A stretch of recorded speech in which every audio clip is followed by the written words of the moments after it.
Hey, if you've ever had a part of yourself sign contracts in your life that you have to keep, maybe you'd want to get to know who's signing those contracts.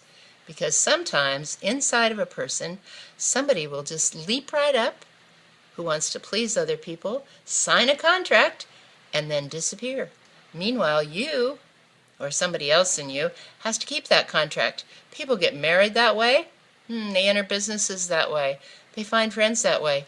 By not knowing the parts of yourself, well, if you're an addict and you don't really appreciate the fact that there's somebody in you who's like really devoted to having a good time or escaping from everything with addiction, well, maybe that part will drag you to the bar and you'll wake up and you're drinking or using, or you're in the hospital or you're in jail, and you kind of wonder how you got there.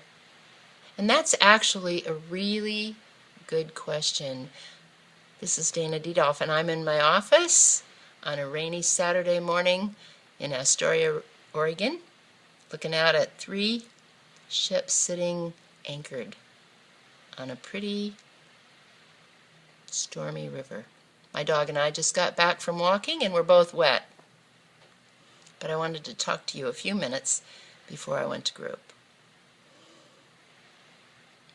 So the parts of the self, when you start to talk about that to people, they think either you're crazy or they are, or they should get out of that room really quickly. But all of us know that we have parts of ourselves that connect with some people and not others. For instance, when you go home to see your parents, I remember John Bradshaw years ago said that when he left home, something like this, it's not a direct quote, but when he left home to go see his parents, he was 45.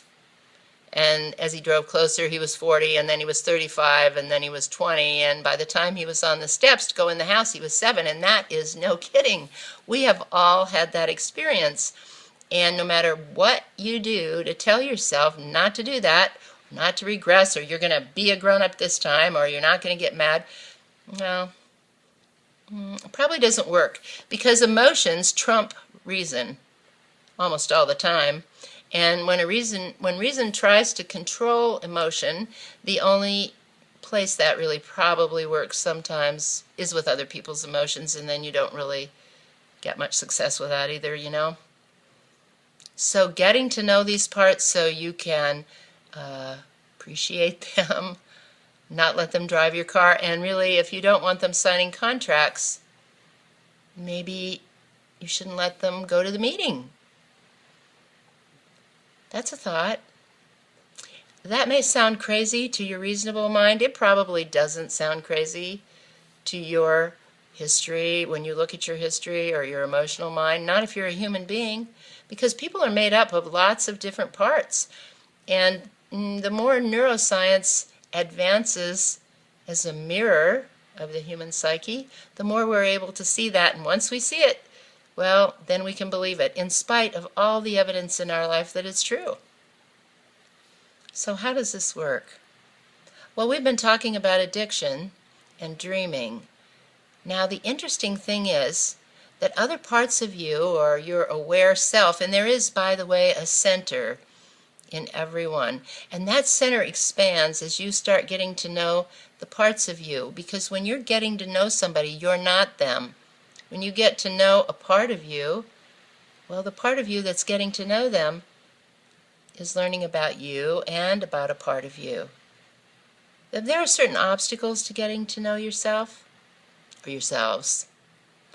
One of those is if you really dislike a self and you're critical of it. Now, that can happen if that self has caused you, or that part of you has caused you a lot of trouble. So the thing to do would be get rid of it, lock it up, make sure it's gone, deny it. Well, I don't think that works. I really don't think that works. Because what happens is, the more you don't see it, the more it becomes you. And it's triggered by certain feelings, you know.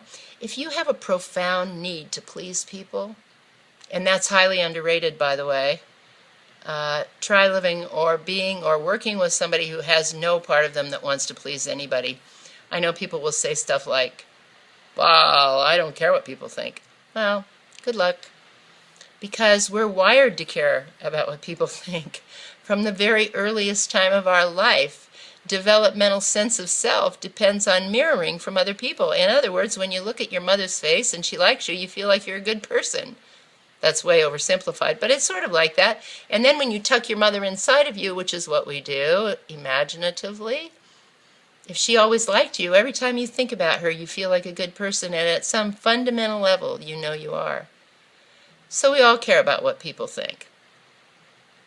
But when it drives you, when it is the thing that is triggered by any sense of abandonment or separation, well, then it's really, really hard, because usually the pleaser part of a person is very young. And when that part shows up, even if you don't want to drink or use, or you don't want to meddle in other people's lives, or you don't want to give away all your money, or you don't want to gamble, or you don't want to do whatever, you don't want to lie maybe.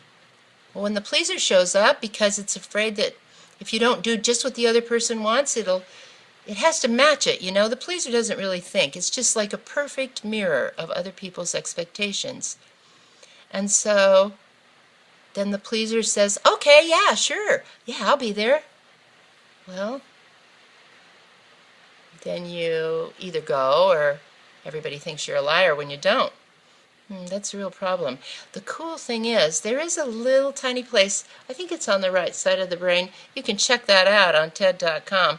There's a woman on there by the name of, I believe it's Rebecca Saxe, S-A-X-E. I watched a video of hers the other day about the part of the brain that is designed, that is there just to tell us what other people think.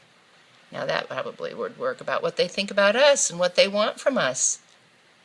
I suppose it's more or less accurate, and it can be altered by other parts of us, but wow, we have a part of us that really knows what other people think, and some of us have a really, really highly developed part, and if we're highly empathetic, we can find other people right inside of us almost, and we're looking out at the world through their eyes. We empathize so much, and this happens with codependence all the time.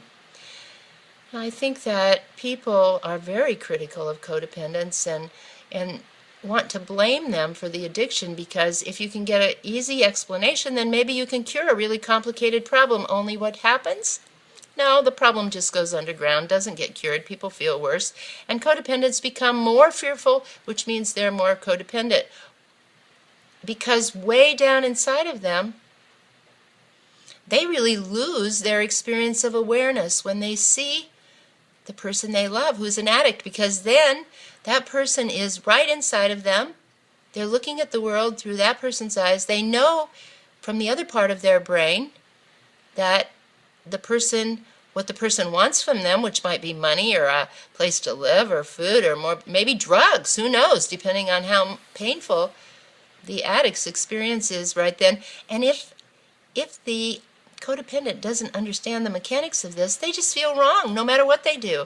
If they give it, they feel wrong. If they don't give it, they feel wrong. And let me tell you, if you don't pay the bill and then the addict dies, you feel like that's your fault. If you do pay it and the addict dies, it's your fault. If you have an addict in your family, it's probably your fault according to you and everybody else, except it's not. It might really, really be useful to know the parts of the self, not the parts that are bad, but the parts that really don't comprehend the wider experience of life. You know? Like, awareness is in the middle of that, but you have to be aware of the pleaser in you. It's a lot to expect the pleaser to be aware of you. You know? And it is way different to have a pleaser in you, and the pleaser can inform you about what people want from you, because sometimes that's a really good thing to know. Maybe somebody wants a smile.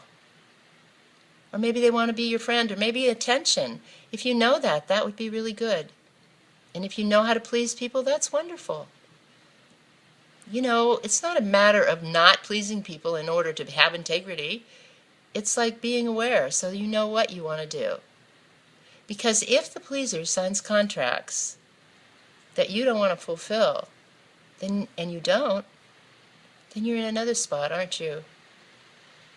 So getting to know the parts of yourself expands the center of you, expands the light, expands the friendliness you have toward even the parts that like get loose, like the addict or the alcoholic, and run your life. But all the parts do that, you know. All the parts have the potential to be set off by a powerful feeling, any powerful feeling, and then possess you and look out through the eyes of you, and you, if you don't know about the part, you'll think that's you, and you'll wonder, why in the world did I do that? Oh my God. This can go on for years. Not all of it's bad. Even the addicted part of a person is trying to help out, you know? That part just wants to help you feel better or connect with people or whatever. But that part really doesn't get it or care about the importance of learning how to feel bad and survive. In fact, if you say to the addict part of you, hey, you know, it's really important for us to feel better by feeling bad, well, yeah, right. Give me a shot quick. So, give yourself a break. Consider making friends with yourself. There is a great branch of therapy called Internal Family Systems, started by Richard Schwartz. It's a big system now because there are lots of brilliant people adding to that. Check it out, because you have an internal family system, and they might be making your decisions. But then there's you, and oh my gosh, it is so great to live with such complexity. Life is so much simpler. Hey, have a good day. I'm going to group, and I'm going to have fun. See ya.